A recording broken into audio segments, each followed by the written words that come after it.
Shalom saudaraku, terima kasih kepada Tuhan. Senang bertemu kembali dengan saudaraku dalam renungan harian ini. Sebelum kita masuk dalam renungan kita, marilah kita berdoa. Bapa yang baik, Bapa yang mengasihi kami bersyukur atas seluruh kebaikan kemurahan hati-Mu yang telah menyertai memberkati kami. Terlebih hari ini kami masih berkesempatan untuk mendengarkan kebenaran firman-Mu lewat renungan harian ini. Kami datang dengan hati yang terbuka. Marilah Tuhan berfirman dan kami siap mendengarkan-Mu. Dalam nama Yesus kami berdoa dan bersyukur. Haleluya. Amin. Saudaraku terkasih dalam nama Tuhan Yesus Kristus, hari ini renungan kita punya tema saat meja disiapkan di hadapan kita, yang didasarkan pada Mazmur 23 ayat 5a. Demikian bunyi kebenaran firman Tuhan. Engkau menyediakan hidangan bagiku di hadapan lawanku. Amin. Saudara terkasih dalam nama Tuhan Yesus Kristus, bayangkan satu meja besar yang dipenuhi makanan terbaik. Dan saudara tahu siapa yang menjadi tuan rumahnya? Tuhan sendiri. Mazmur 23 tidak sedang menggambarkan pesta biasa, melainkan jamuan kerajaan, di mana Tuhan menjamu umatnya bahkan di hadapan musuh mereka. Tapi mengapa Tuhan tidak mengusir musuh dulu? Mengapa tidak menunggu semuanya damai? Karena damai yang sejati bukan ketika lawan pergi, melainkan ketika Tuhan hadir. Saudaraku, mari kita lihat teksnya. Ya, engkau menyediakan hidangan bagiku di hadapan lawanku. Engkau menyediakan artinya tindakan menata atau menyusun dengan kehormatan, seperti menyambut tamu agung. Ya, hidangan artinya bukan camilan ya, tapi jamuan perjanjian, tanda kehormatan dan pemulihan relasi. Kata di hadapan lawanku berarti dalam pandangan musuh, bukan bersama musuh. Ya, ayat 1 dan 4 dari Mazmur 23 berbicara tentang Tuhan sebagai gembala yang memimpin dan melindungi. Tapi di ayat 5 dan 6 bergeser ke metafora tuan rumah yang memberi tempat perlindungan dan kehormatan bagi umatnya.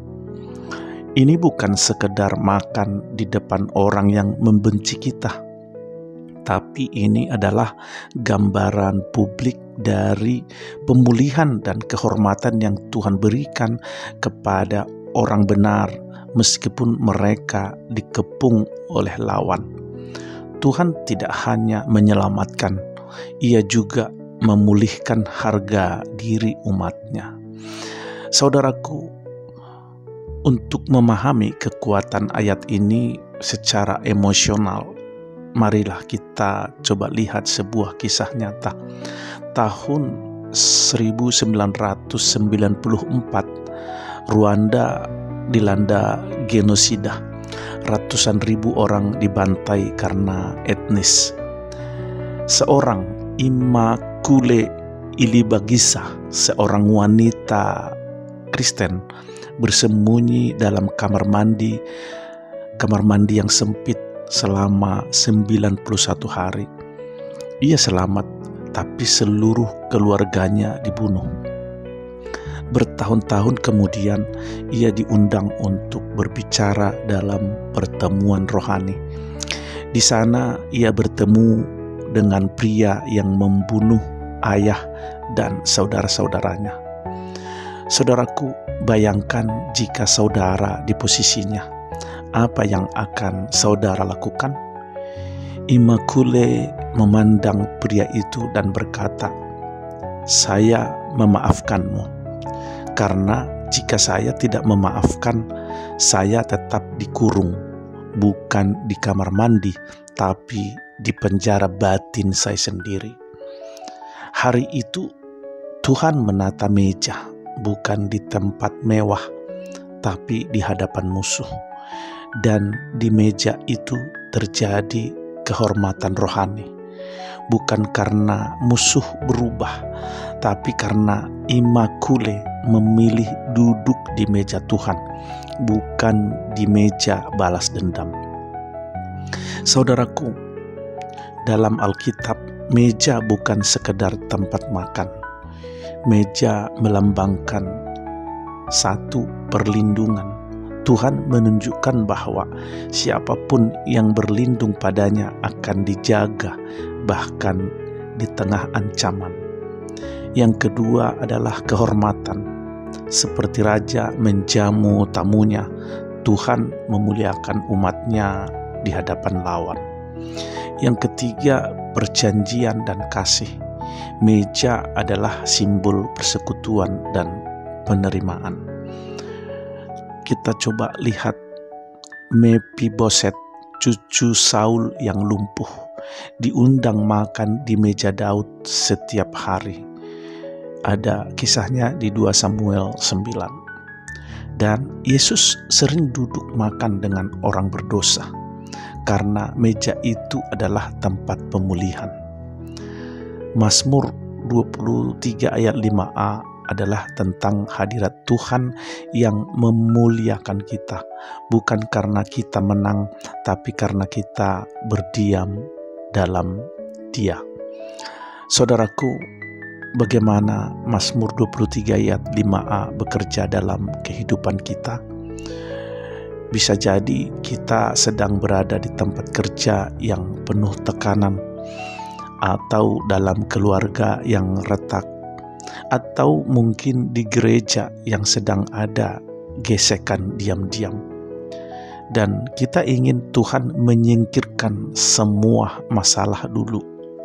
Tapi Tuhan berkata, "Tidak, Aku akan menyusun mejaku di tengah itu semua."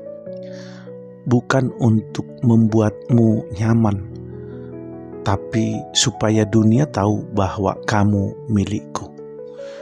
Tuhan tidak perlu menghilangkan musuh untuk memberkati kita. Tuhan hanya perlu hadir. Saudaraku, apa artinya duduk di meja Tuhan dalam kehidupan kita? Duduk walau hati masih waspada. Kadang kehadiran kita saja sudah membuka pintu damai. Mendoakan bahkan untuk mereka yang menyulitkan. Itu artinya kita percaya Tuhan yang membela. Mengambil posisi tamu bukan tuan. Tuhan yang siapkan, kita yang diundang. Mari jangan bawa agenda pribadi ke mejanya. Saudaraku, jika saat ini saudara merasa dikelilingi lawan, jangan tunggu mereka pergi baru saudara tenang. Tuhan justru menata mejanya di tengah badai dan berkata, "Duduklah, Aku yang menaruh roti itu. Aku yang menjaga engkau. Aku yang memulihkan harga dirimu di hadapan mereka yang pernah merendahkanmu." Pertanyaannya, saudaraku, maukah saudara duduk dan percaya?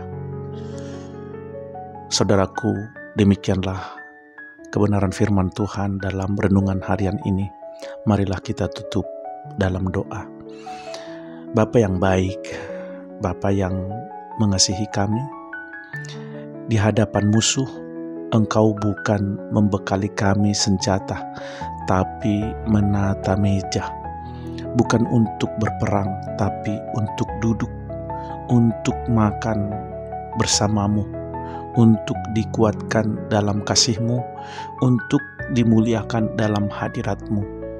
Ajari kami percaya bahwa damai bukan soal kondisi, tapi soal kehadiran-Mu. Kami mau duduk bersama Engkau. Dalam nama Yesus kami berdoa dan bersyukur. Haleluya. Amin. Saudara terkasih, dalam nama Tuhan Yesus Kristus, demikianlah renungan harian kita. Biarlah renungan ini menjadi berkat bagi kita semuanya, dan sampai bertemu kembali dalam renungan harian berikutnya. Haleluya.